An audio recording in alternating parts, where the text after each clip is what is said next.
If I'd just stayed unconscious 5 more minutes, I never would have heard my own daughter celebrating my death.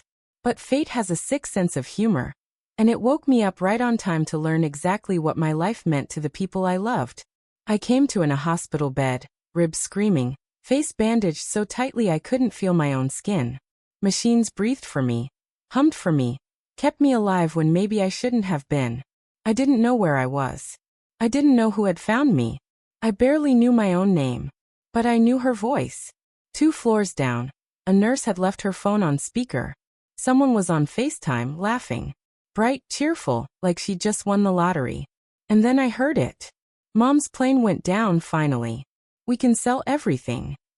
The laugh that followed was sharp, relieved, like I'd been nothing more than a long overdue bill she'd finally gotten to stop paying. My daughter, Chelsea. She used to cling to my leg on the first day of school. Used to ask me to braid her hair because she said I made it smooth like magic. Somewhere along the way, that little girl slipped away. What remained? Well, I was hearing it now. The nurse thought I was out cold. She didn't know her phone had turned my world inside out. She also didn't know that the woman lying broken in this bed, the one they'd labeled Jane Doe because my purse and ID were lost in the wreck, was listening to every word. My flight had crashed in a remote ravine along the Canadian border. Out of more than 100 passengers, most died instantly. I should have been one of them. Instead, rescuers found me wedged between a shattered row of seats and a frozen ledge, half buried in snow, barely breathing. The doctors called it a miracle. I called it something else, a second chance to see the truth. Chelsea wasn't looking for me. She wasn't calling hospitals. She wasn't even pretending to cry. Instead, she'd already listed my house online, my home of 35 years, as if erasing me could be done. In a single transaction. And lying there, unable to move, unable to scream, unable to be anything but alive, I made a quiet decision. I wouldn't tell anyone I survived. Not yet. Because if my daughter wanted a dead mother, I was about to show her what a living ghost could do. People think the worst part of survival is the pain. They're wrong. The real agony is realizing the world kept moving without you. And some people cheer when you fall off the map. The hospital staff called me Ms. Doe, a polite way of saying nobody. My face was swollen, purpled, and stitched like a cracked porcelain mug. They didn't recognize me, and for a moment, I didn't either. When a man in a suit showed up, all polished shoes and empty sympathy, he spoke like I'd already signed something I hadn't even seen yet. Confidential settlement, he murmured. Time sensitive. He didn't know I had a family. He didn't know my daughter wasn't out there searching, panicking, praying. No one was. And I didn't correct him. My body hurt. My bones throbbed. But none of it compared to the bruise blooming inside my skull. The knowledge that Chelsea had accepted my death faster than most people accept a bad haircut. By the time I overheard the nurse again later, she was scrolling through real estate photos on her phone. Photos of my living room, my backyard, the home I built board by board after my husband, Mark, died. She'd called it a dated fixer-upper. I called it a life. At night, I counted ceiling tiles to stay sane. 23. Every time 23. I told myself if I counted them enough, maybe the panic would stop. Maybe the shaking in my hands would settle. Maybe hearing my own daughter celebrate my death would fade. It didn't. When the nurses changed my bandages, they whispered in the hall. Poor woman. No visitors? No one called. Guess she's truly alone. And still, I kept my silence. I wasn't ready to rise from the grave they'd all buried me in. Not until I knew exactly who had put me there. 3 weeks later, they gave me a mirror. I braced myself, but nothing prepared me for the woman staring back. Bruises like ink spills. A missing tooth. Hair shaved in patches. But my eyes, those were mine. They'd seen childbirth. Loss. A husband lowered into the ground. And now betrayal so sharp it could slice bone. I whispered my name, my real name, Helen Meyer. I needed to hear it. I needed to remind myself I still existed, even if my daughter preferred otherwise. And the moment I said it, something hardened inside me. Not vengeance. Not rage. Resolve. Because if the world had already written my obituary, then I'd decide how the next chapter read. The dead don't get choices. but the almost dead do. And as soon as I realized the world thought I was gone, I understood something dangerous. I was finally free to decide what came next. 6 weeks after the crash, they transferred me to a rehabilitation center. Beige walls, overly cheerful volunteers, the smell of detergent everywhere. A place designed to make broken people feel safe, or invisible. I didn't mind. Being unseen had become an advantage. The staff treated me kindly, but with a distance that stung. Warm broth. Gentle voices. No questions about family because my chart practically yelled the answer. None listed. I didn't ask them to call Chelsea. Didn't ask for visitors. Didn't ask for anything. The truth was I liked the silence. It let me listen to the pieces of my life that were finally starting to talk. On paper, I was dead, my body misidentified by outdated dental records, my name attached to a burnt body that wasn't mine. A bureaucratic error, they said. But Chelsea hadn't questioned it, hadn't hesitated, hadn't demanded a second verification. She'd accepted my death like a package delivery she'd been waiting on. 2 days after the crash, she listed my house. A week later, she booked a celebration of life brunch at a country club. No funeral, no casket, nothing messy. Just slideshows and mimosas. Very on brand for her. She even sent my lawyer, Martin Hayes, a rushed email about probate. Urgent, she said. Time sensitive. She was trying to move forward. Funny how grief looks a lot like greed when you strip off the excuses. Then the letter from the airline arrived at the rehab center, forwarded by a nurse who assumed I'd want my estate documents. I opened it with trembling hands. $18 million. A settlement for survivors, but more importantly for silence. I didn't smile. I didn't cry. I just stared at the numbers and let the weight settle. Chelsea had spent her life calling me frugal, small-minded, afraid to live. And here I was, holding more wealth than she'd ever imagined. But the money wasn't power. Being presumed dead. That was. So I called Martin, the only person in my life who had ever asked how I was without expecting a wire transfer in return. When he answered and heard my voice, he didn't scream. He didn't gasp. He simply whispered, "Helen, where are you?" Alive, I told him.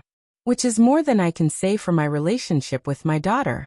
Because now that I knew exactly who I was, and who Chelsea wasn't, I was ready to rebuild a life she'd never see coming. Some people rise from the dead for justice. Me? I rose to see who my daughter became when she thought no one was watching. And what I saw made me colder than the wreckage that almost killed me. 2 days after calling Martin, I walked out of the rehab center with a cane, a scarf, and a new name. Helen Rivers. Not to hide, just to exist without expectations. I rented a tiny 2-room apartment in a town 3 hours away. Bought a beat-up sedan. Wore a coat a size too big. I didn't look rich. I didn't look dead. I looked like a woman who had nothing left to lose. And then I drove home. Or what used to be home. The hydrangeas I planted after Mark died were gone. Ripped out like weeds. The door had been painted some trendy beige Chelsea probably saw in a magazine. Even the wind chime my granddaughter made was missing. There was a bright plastic sign in the yard. Under contract. I parked behind a delivery van and watched from the shadows. A young couple toured the porch, pointing, imagining a life inside walls I once scrubbed with my own hands. And there, standing behind them, was Chelsea. White blazer. Designer heels. Fake smile polished enough to blind. She looked like she'd been waiting her whole life for this moment. Not mourning. Not hollow. Not broken. Triumphant. I expected anger to crush me, but what hit harder was clarity. Chelsea wasn't trying to survive grief. She was thriving off my absence. She wasn't clearing out my things to cope. She was dumping them like useless clutter. That night in my small apartment, I opened the secure laptop Martin gave me. Inside was a folder of emails Chelsea had exchanged with the estate attorney.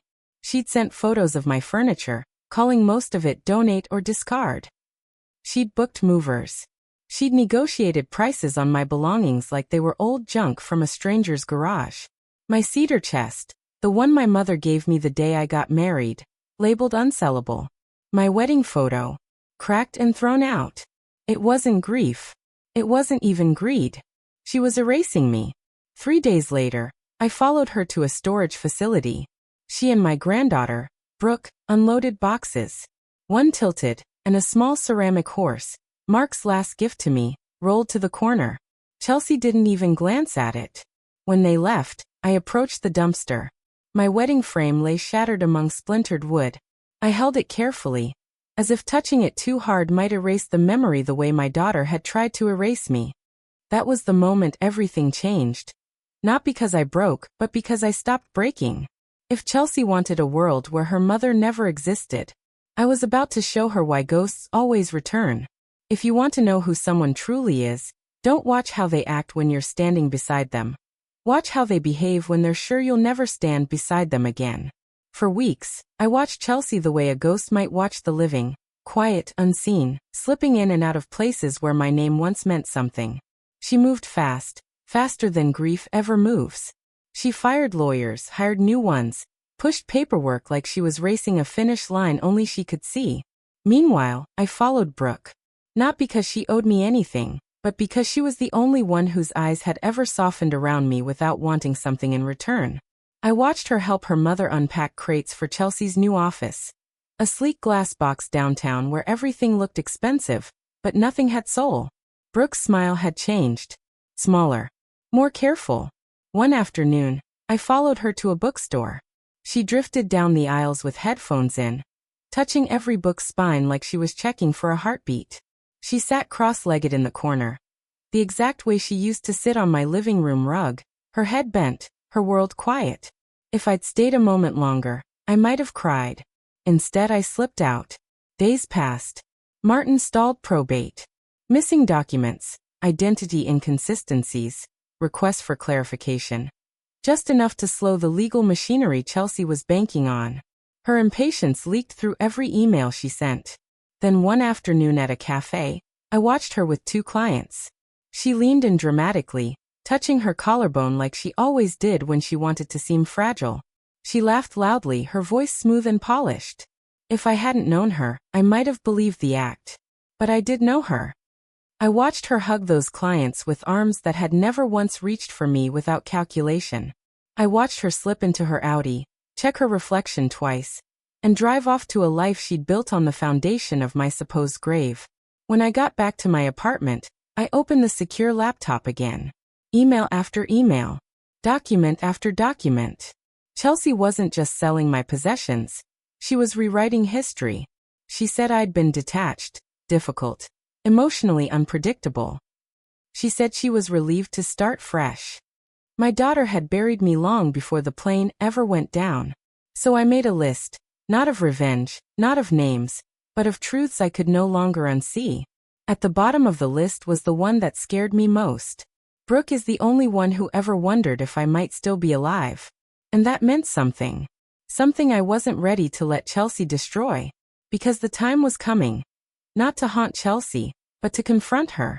And when I did, she'd finally learn the cost of killing the wrong person. I didn't need proof that Chelsea had turned into someone I didn't recognize. But the night I heard her talk about me like I was an obstacle instead of a mother, something inside me finally snapped into place. It was a Thursday evening when I followed her to a downtown restaurant, the kind of place where the napkins are folded like origami and the menus don't show prices.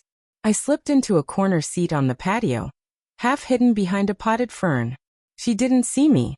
She never looked for me anymore, not even in memory. Across from her sat Diana Lang, an old friend from Chelsea's college days, now a real estate attorney with a reputation for being ruthless in heels. I remembered her. Always talking too fast, always craving attention, always treating ambition like oxygen. Perfect company for my daughter. Diana leaned in. Are you sure you want to do this, Chels? Chelsea didn't hesitate. She swirled her wine, voice low and icy. I waited a year. She doesn't just get to show up and take everything back. Take everything back. Everything meaning me. Meaning a life I built long before she learned how to spell her name. She's alive. Diana reminded her softly. Chelsea gave a bitter little laugh. Barely. She looks like somebody else. Acts like somebody else. I don't know what she wants, but I know what I'm not giving up. My jaw clenched. Diana shifted. Legally, she has every right. No. Chelsea snapped. She had rights. Then she disappeared. Now she's just a disruption. A disruption. Not a mother. Not a person. A problem. She took another drink. I can feel it. She's planning something. And Brooke's been distant. Probably in contact with her. My hands tightened around the edge of my chair. Would that be so bad? Diana asked. She's too sentimental. Chelsea waved a hand. I told her to stay away. If she doesn't, she'll learn the hard way that loyalty and money don't mix. They paused as a waiter passed by. Chelsea straightened her napkin like she needed control over at least one thing in her life. If she sues, she said casually, I'll challenge her competency. If she tries to be generous, I'll go public with mental instability. No court wants to deal with an elderly woman who shows up after being presumed dead. Elderly. Unstable. Incompetent. That's what my daughter thought of me. I stood then.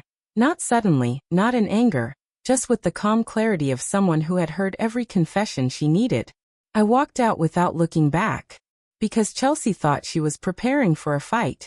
She had no idea the war she'd already started. Some confrontations are loud and explosive. But the ones that change your life forever are quiet, controlled, and delivered with the steady calm of someone who refuses to disappear again. The second time I stepped into Chelsea's office, I didn't wait for permission. The receptionist looked up, startled. Maybe she remembered me from weeks before. Or maybe she just sensed something in the way I walked. Steady, deliberate, unafraid. She's in a meeting, the girl said. I'll wait inside. I replied, not slowing. Her office door was cracked open. Chelsea stood pacing, phone pressed to her ear, voice sharp enough to cut glass. When she saw me, her expression didn't crumble. It froze. I'll call you back, she snapped, hanging up without waiting for a response. She stared at me like I was a ghost who'd shown up late to their own funeral. Helen, she said cautiously. Not Mom. Not Mother. Just my first name. The same way you'd greet a stranger who walked into the wrong room. Chelsea, I answered. Her arms folded across her chest, a move I recognized from childhood. It meant she was bracing for impact. You can't just barge in here. I already did. You're not well, she insisted, voice cracking slightly. Mentally, emotionally, you disappeared for a year. I didn't disappear, I said. You stopped looking. Her jaw clenched. What do you want from me? To see you, I said. Not the woman you pretend to be. The one who didn't check. The one who sold my home. The one who emptied my life out like clutter. She flinched but tried to hide it by straightening a stack of magazines on her desk. You think this is easy for me? She whispered. Everything changed. I had to rebuild. No, I said. You rushed to fill a space you thought was permanently empty. She turned her back, staring at the city skyline through her glass wall. You always thought you were better than me, she said softly. No. Iraplia. I always hoped you'd be better than this. Silence. Heavy. Suffocating. Finally, I placed a sealed envelope on her desk. It was the formal notice from Martin. The one that legally ended every entitlement she thought she had. She didn't touch it. What happens now? She asked, barely audible. I leave, I said. You live with what you did. I walked toward the door. Helen, she said suddenly. Do you hate me? I paused. No. Iwisparat. Hate would mean I still expect something from you. And I closed the door softly. Not like an ending, but like a chapter one refused to reread ever again. She thought that envelope ended her story, but it was only the beginning of mine. There's a strange kind of peace that comes when you stop trying to be understood and start building a life that no one can take from you ever again. Martin's office sat above a bakery that always smelled like burnt sugar and hope. No velvet coches, no polished chrome, no assistante tapinque boardes. Just a man who'd known me long enough to see through the cracks I'd spent a lifetime hiding. He didn't waste words.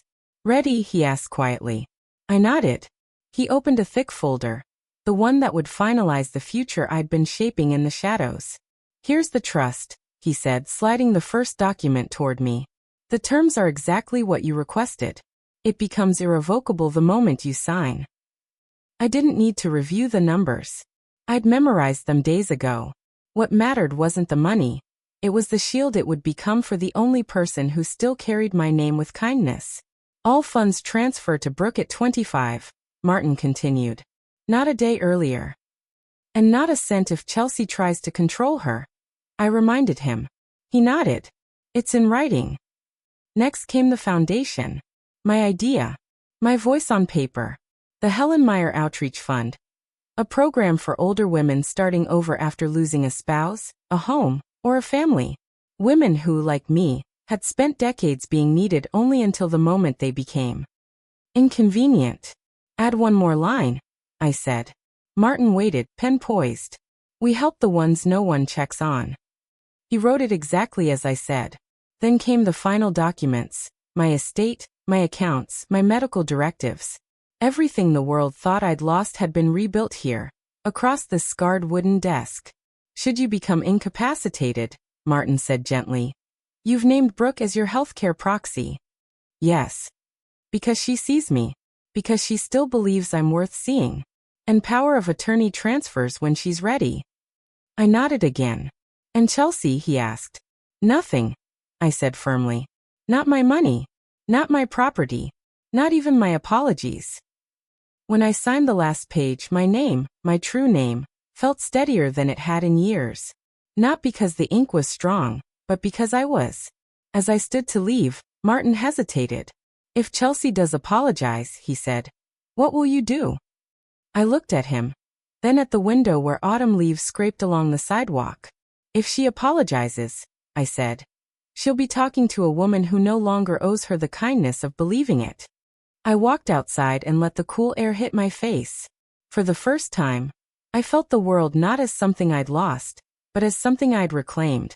And I wasn't finished reclaiming yet, not until the last loose end knew exactly what survival looked like. Closure isn't a door slamming behind you. It's the moment you realize you no longer have to look over your shoulder to make sure someone sees your worth. A week after signing everything, I drove back to the street where my old house stood. Not to reclaim it. Not to mourn it. Just to witness what remained of the life I had once lived inside those walls. The new family had fully moved in. A mother, a father, a little boy with socks that didn't match. Their laughter drifted across the yard like it wasn't something that had ever belonged to me at all. And maybe it didn't anymore. Maybe it was always meant for someone new. I stepped out of my car and walked slowly to the edge of the driveway. Sage green paint covered the door where Mark and I once taped construction paper hearts for Valentine's Day.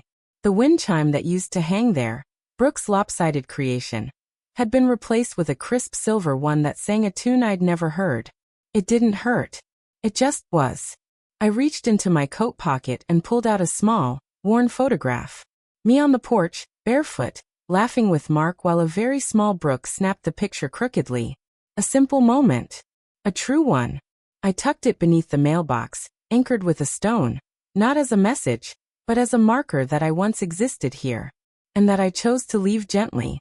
When I returned to my apartment, Brooke arrived shortly after. She let herself in like she always did now, dropping her bag beside the couch. I brought lunch, she said, lifting a paper sack like it was a peace offering between two worlds. We ate on mismatched plates. We talked about classes, about a gallery internship she wanted to apply for in Portland.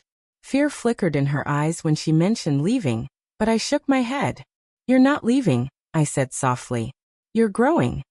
She blinked fast, like she didn't expect the permission she'd never gotten from her mother. After lunch, we sat on the patio while she watered my herbs. She didn't look at me when she said, Mom's been asking questions. She knows something's changed. She'll feel it more soon, I replied. Brooke nodded. Does that scare you? No, I said. Because I'm not fighting her anymore. I'm choosing me. She set down the watering can and sat beside me. I'm proud of you, she whispered. I smiled. I'm proud of you too. When she left, she hugged me longer than she ever had before. No fear, no uncertainty, just connection. Something real. Something earned. As the door closed behind her, I realized something simple and stunning. I hadn't risen from the dead for revenge. I'd risen to reclaim a life that still had room for joy, truth, and quiet afternoons on a sunlit patio. And for the first time in a very long time, I wasn't invisible. I was free. And if Chelsea ever wanted to see the woman she tried to bury, she'd have to look up. Because I was done living small. If this story touched your heart, please like, subscribe, and join our little community here.